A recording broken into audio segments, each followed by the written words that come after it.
If I go exceed your expectations, please refer me 3 clients.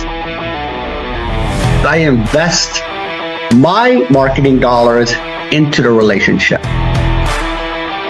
You could do things together as you start building your team. They could come in with absolutely no money and come away with a home. Hi, my name is Jeffrey DeJesus. I've been a long-time real estate agent here in the San Francisco Bay Area. Been doing it for over 20 years. Love what I do. And so with that being said, let's save our questions till the end and we'll go from there. Make sure you take some notes because this is going to be a great presentation here. In any market, buyer's market, seller's market, these are the strategies and how to identify them. Super important because 1 month we could be in a seller's market, the next month we could be in a buyer's market. Depending where you are here on this planet, it'll depend on the type of strategy you're using. Here in the San Francisco Bay Area, many micro markets are very hot. Others are not as hot. So you got to be able to identify, and you're going to need to know how to have the talk track with your client and how to advise them. Okay, so let's get right into this. Markets change, your strategy must change.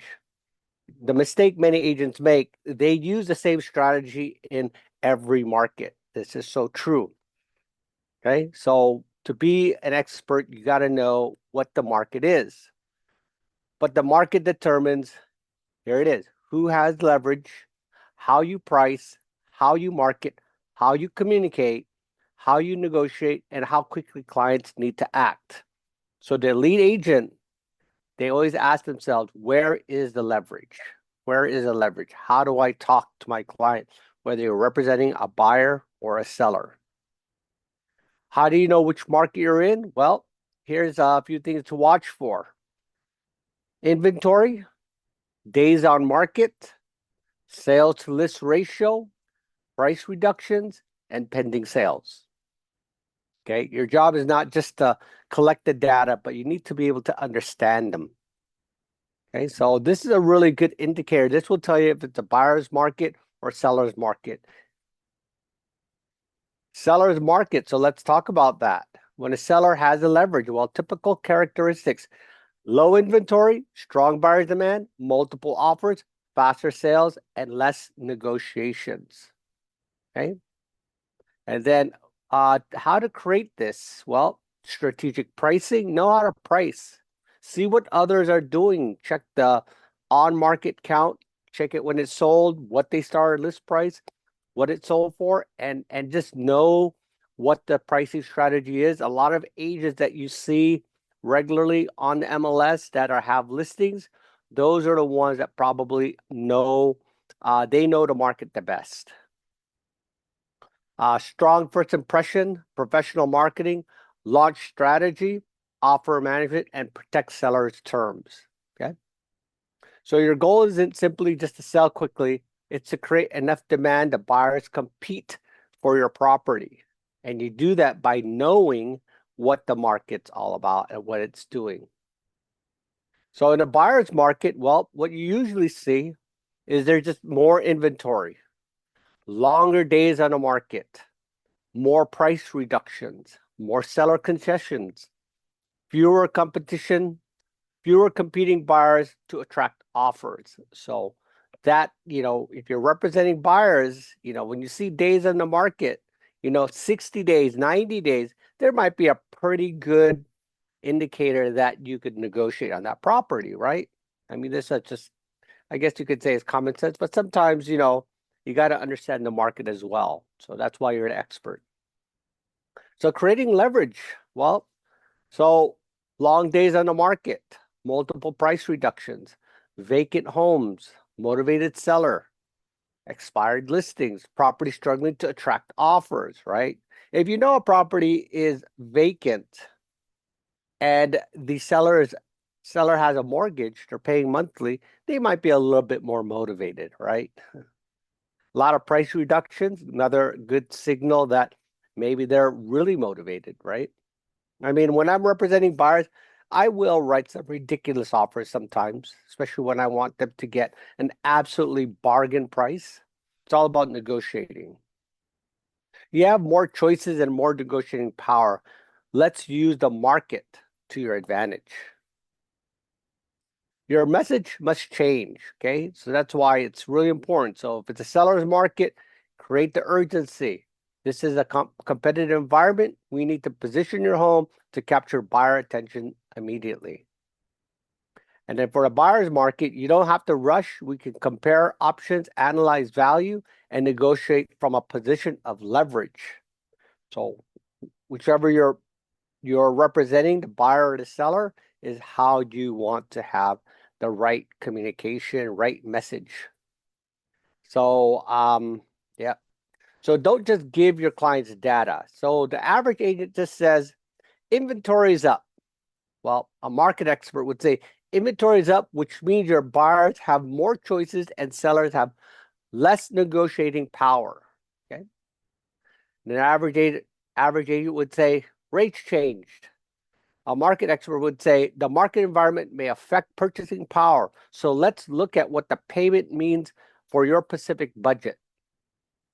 Okay. So data, meaning, action. Negotiations. Negotiation. Stop focusing only on price. Strong negotiation consideration. Well, there's many things like here are some of the items that when you're a good negotiator, pricing, timing, credits, closing costs, terms, contingencies, financing, right? You got to really find out what's really important to your client. And then you also got to find out on the other side what's important to them, what's motivating them, right? Because if you know their motivation, like for example, if you are representing a buyer and the seller that you're making the property you're making an offer on, then the seller is in another contract buying another home, that's a pretty serious motivation. So that's how you want to ask as many questions to the listing agent as possible, so you know your position. You could create and know the position your buyer can be placed in. Okay, buyer versus seller negotiation. Well, seller's market, protect price, encourage competition, limit concessions, move quickly, take time to analyze, strengthen offer terms, control the process. And on the buyer's market, negotiate price, create leverage, request concessions, take time to analyze, protect buyer terms, use the seller's motivation. Okay? So the market doesn't negotiate, people do. Understanding the other party's motivation is your advantage. And that's why asking a lot of questions is super important, especially if you're leading up to an offer date, right? And it's really important when you're putting an offer on a property, have your lender, have the buyer's lender call the listing agent if you're representing the buyer. I think that is the number one thing that that must be done. I mean, I don't know how many times I have accepted 100% financing versus somebody with 10% down, somebody with maybe versus 15% down, even 20% down.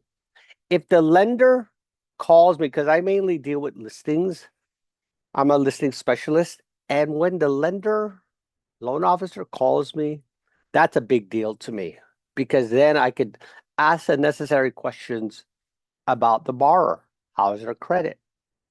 What type of reserves do they have? What type of loan program is this? What's their what's their debt to income ratio?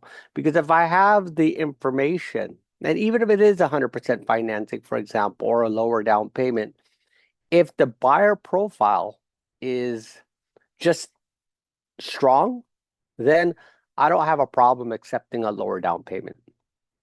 And that's just all it is. Okay.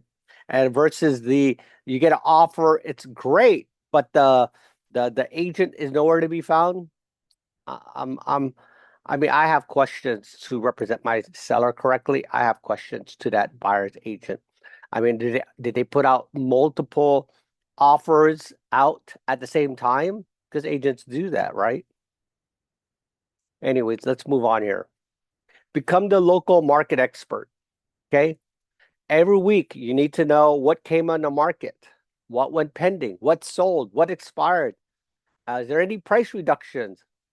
Neighborhood that's gaining and losing momentum. Like I said, here in the San Francisco Bay Area, there are areas and cities and zip codes that are just hotter than others. And then there's just some that are just super hot.